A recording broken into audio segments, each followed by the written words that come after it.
The creature hadn't moved in 6 hours. Not when the shock baton cracked across its ribs. Not when the traders laughed. Not when the gravity chains tightened until the metal floor groaned. It just stared. And that was what unsettled Daniel Mercer. Docking Hangar 47 wasn't quiet, it never was. Cargo haulers screamed overhead. Magnetic clamps slammed. Dock crews shouted across echoing steel corridors. But around the creature, there was silence. Like the air itself was waiting. Daniel wiped grease from his knuckles and stepped closer, ignoring the warning glare from a security officer. In the center of the hangar lay the largest feline predator he had ever seen. Nearly 4 meters long from nose to tail. Muscled shoulders. Striped obsidian and silver fur matted with dried blood. Suppression bands clamped around its limbs. A gravitic collar pulsing faintly at its throat. A brand burned into its flank. Virex Armaments. BIO Asset Number 9921. Status, compliant. Compliant. Daniel's jaw tightened. 2 dock workers stood nearby, watching with detached amusement. That thing wiped out an entire Kari's battalion, one of them muttered. War beast. Took orbital artillery to bring it down. Should have put it down, the other replied. Would have been cheaper. The predator's golden eyes shifted. They locked onto Daniel. Not wild. Not feral. Focused. Intelligent. And impossibly calm. Daniel had repaired shattered hulls after pirate raids. He had crawled through debris fields recovering black boxes from ships that never made it home. He knew broken. This wasn't broken. This was restrained. A guard smirked as Daniel crouched closer. Careful, mechanic. That collar shuts down its nervous system every 30 seconds. Keeps it docile. As if to prove the point, the collar flared. The predator's muscles seized for a split second. Still, it didn't roar. Didn't snap. Didn't even bare its teeth. It simply endured. Daniel's fingers curled into fists. They broke you, he murmured under the engine noise. The predator's tail flicked once. Not in aggression. In acknowledgement. That's when Daniel noticed something else. The chains weren't rated for full combat output. They were rated for containment, after exhaustion. This creature hadn't been defeated. It had been worn down. A voice echoed over the hangar intercom. Transfer to auction platform in 12 hours. Buyers from 3 systems confirmed. Auction. Sold again. Daniel stood slowly. He wasn't military. He wasn't important. He was just a human mechanic with access to tools and override panels most guards didn't understand. But something about those eyes refused to leave him. The predator shifted slightly, metal scraping. A suppression band sparked where it bit too deep into flesh. Still no sound. Still no plea. Just watchfulness. Daniel turned away before anyone noticed the change in his expression. He walked back toward his maintenance bay. But his hands weren't steady anymore. He'd spent his life fixing machines. Ships. Engines. Stabilizers. Tonight, for the first time, he was thinking about fixing something else. And somewhere high above the hangar, beyond steel, beyond orbit, something ancient stirred. Watching. Waiting. The lights in Docking Hangar 47 dimmed at 0200 station time. Security rotation changed at 0203. Daniel moved at 0202. He walked calmly through the maintenance corridor with a toolkit in one hand and a diagnostic tablet in the other. He'd run the schedule 3 times. Cameras looped for 6 seconds every 70. Not enough for a full extraction. Enough for a beginning. The hangar was quieter now. Cargo traffic paused during night cycle. Only the low hum of magnetic clamps and distant reactor vibration filled the air. And at the center, the predator. Still chained. Still silent. But awake. Its golden eyes tracked Daniel the moment he stepped through the containment threshold. No sudden movements, Daniel whispered to himself. The suppression collar pulsed faintly at the creature's throat.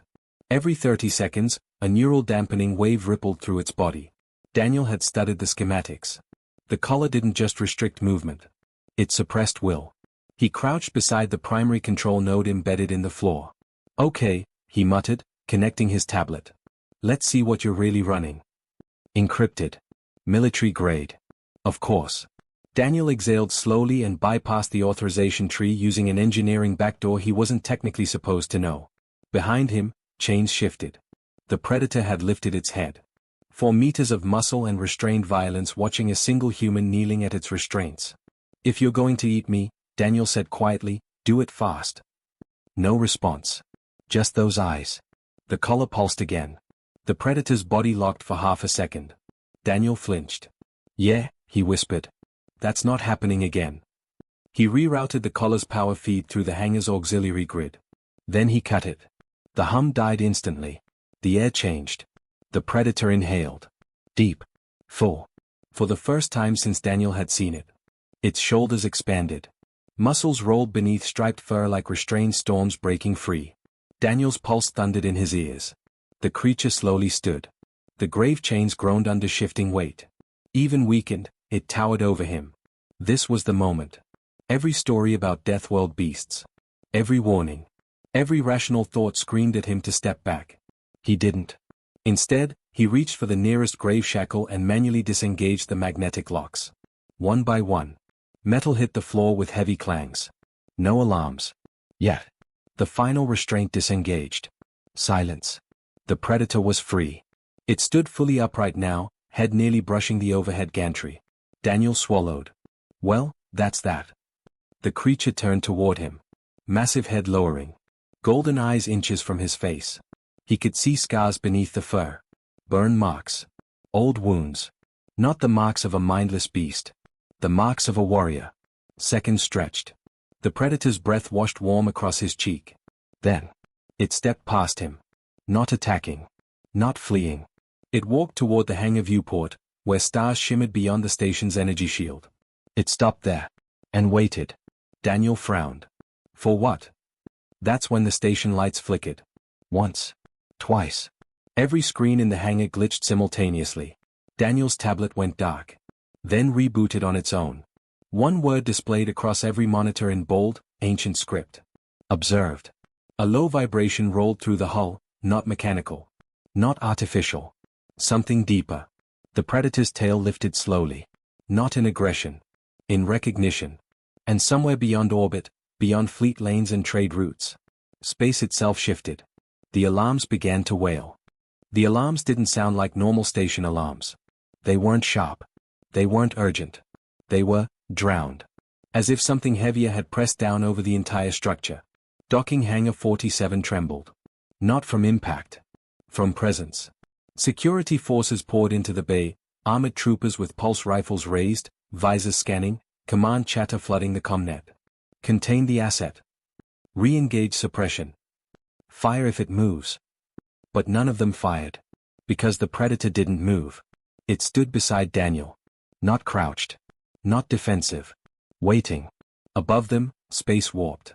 Not outside the viewport. Inside the hangar. The air tore open like fabric pulled too tight.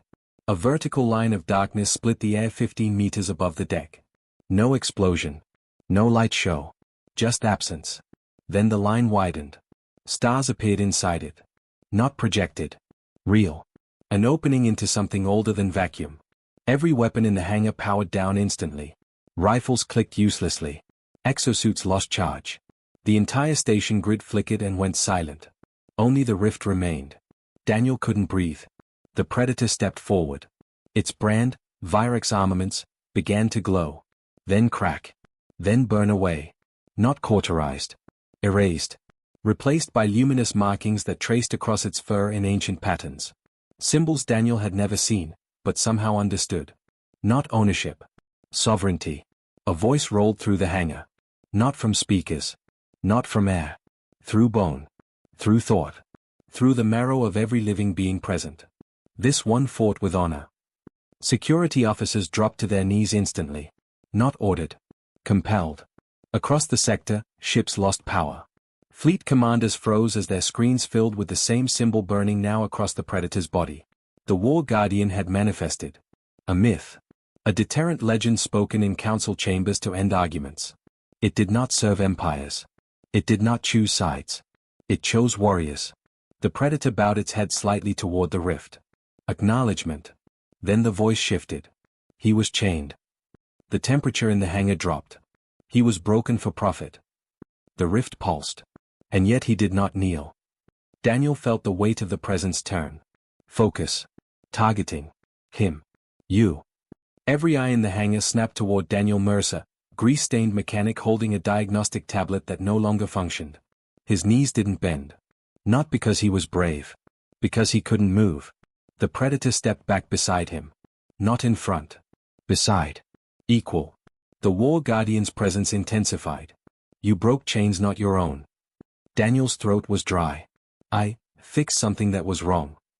Silence. Not offended. Not amused. Measured. You were not commanded. No. You were not rewarded. No. You acted despite consequence. Daniel didn't answer that. He had thought about consequence. He had known the risks. He just hadn't cared. The War Guardian's voice deepened. Then hear this, mechanic of Earth. The luminous markings on the predator flared bright enough to cast shadows across the hangar walls. This warrior is restored. The chains on the floor dissolved into dust. This warrior is sovereign. The suppression collar lifted from the ground and disintegrated midair. And this warrior chooses. The predator turned. Looked at Daniel. And slowly pressed its massive head against his shoulder. The contact was gentle. Deliberate. A vow. Across every military network in range, a new designation burned into classified systems. War Sentinel status, active. Bound by choice. The War Guardian spoke once more. Humanity has been observed. A pause. Long enough for fear to bloom across empires. And it has been measured. The rift began to close. But this one? The presence pressed down harder for a fraction of a second, enough to make the station hull groan. Is worthy. The Terran space sealed instantly. Power surged back online. Weapons rebooted. Screens flickered to life. Security officers found themselves kneeling without remembering when they dropped. Silence flooded docking hangar 47. Daniel stood there. Still breathing. Still alive. Beside him, the former slave, now radiant with sovereign markings, scanned the hangar calmly. Not a beast. Not property. A guardian's chosen. And far beyond the station. Fleet commanders across 3 systems began canceling military operations simultaneously. Because the War Guardian had spoken. And it had spoken a human's name. No one in docking hangar 47 fired a shot. Not because they couldn't. Because they understood. The Predator, no, the War Sentinel, stood calmly beside Daniel Mercer, luminous markings fading into a steady, regal glow beneath its striped fur. Security teams slowly backed away. No one gave the order. No one needed to. Across the station, emergency transmissions flooded outbound channels. Priority broadcast, War Guardian manifestation confirmed. Selection event. Human involved. In 3 neighboring systems, fleet admirals received the same alert. On the Virex flagship Dominion's claim, the corporate commander went pale. Terminate auction rights immediately, he barked. Purge asset ownership records. Now. But sir, the investment. Erase it. Because no corporation, no empire, no warlord in known space laid claim to something marked by the War Guardian. Not twice. Back in the hangar, Daniel exhaled slowly. His legs were finally steady again. The War Sentinel lowered itself to sit beside him, massive tail curling neatly around its armored paws. Calm. Composed. Watching. A squad commander approached cautiously, helmet tucked beneath one arm. You are Daniel Mercer. Unfortunately, Daniel replied. The officer swallowed. By decree of interstellar protocol, you are entitled to protection and relocation pending council review. I didn't apply for anything. That doesn't matter anymore. Daniel glanced at the War Sentinel. I didn't do this for power. The Sentinel's golden eyes flicked toward him briefly. Acknowledgement. Within hours, the Galactic Council convened in emergency session. Holographic delegates flickered into existence across the chamber, avian strategists, armored hive lords, silicon intellects pulsing in geometric frames. The footage from Hangar 47 played in absolute silence. Frame by frame. The chain override. The collar shut down. The moment the Guardian spoke. When the recording ended, no one argued. The High Arbitrator finally broke the silence. For the first time in recorded history, the War Guardian has selected, in response to mercy. A military analyst added quietly, the human acted without promise of gain. Without political intent. Without military structure. Correct, the arbitrator said. And that is precisely why this is significant. Humanity had long been classified as adaptive, industrious, physically average. That designation was deleted within the hour. Replaced with persistent species, high loyalty index, strategic risk, extreme if provoked. Meanwhile, Daniel stood in his grease-stained jacket as a transport shuttle descended into the hangar. Officials expected him to step aboard. To accept escort. To accept status. Instead, he walked back toward his workshop. The squad commander blinked. "You are declining relocation. I've got ships half-fixed and a compressor that screams if I don't recalibrate it weekly." That is, not standard response to divine selection. Daniel shrugged. "I'm a mechanic." Behind him, the war sentinel rose and followed. Not commanded. Not tethered. Just choosing. The commander hesitated. "The council will want a statement." Daniel paused at the workshop door. "Tell them I don't build weapons." He stepped inside. "I fix what's broken." Outside the viewport, distant fleets that had been preparing for conflict quietly powered down weapons arrays. Trade negotiations resumed. Border skirmishes halted. Not because humanity threatened retaliation. Because the galaxy had just learned something far more dangerous. Humans did not enslave warriors. They freed them. And the War Guardian had taken notice. 3 months after docking Hangar 47, the galaxy was quieter. Not peaceful. Just careful. Fleet movements near human territory required triple authorization.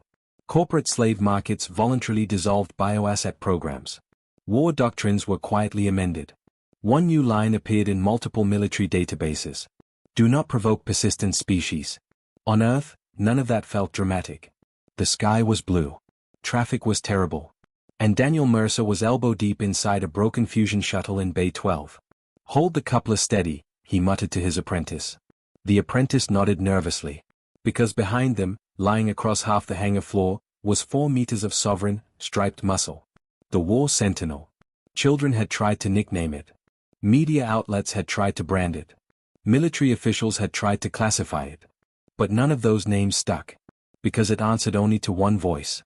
Daniel wiped his hands on a rag and stepped back from the shuttle. "You're drifting left," he told the apprentice. "Yes, sir." The War Sentinel lifted its head slightly, golden eyes calm, scanning the perimeter through the open hangar doors. Not guarding aggressively. Just present. Every pirate captain within 3 systems knew the footage by now. The Guardian's manifestation. The chains dissolving. The moment of choosing. Raids targeting human trade lanes dropped to 0. It wasn't fear. It was uncertainty. No one wanted to find out what else humanity might free. One afternoon, a military liaison arrived again. Different uniform this time. Higher rank. "Mr. Mercer," the officer began carefully, "the council wishes to formalize your status."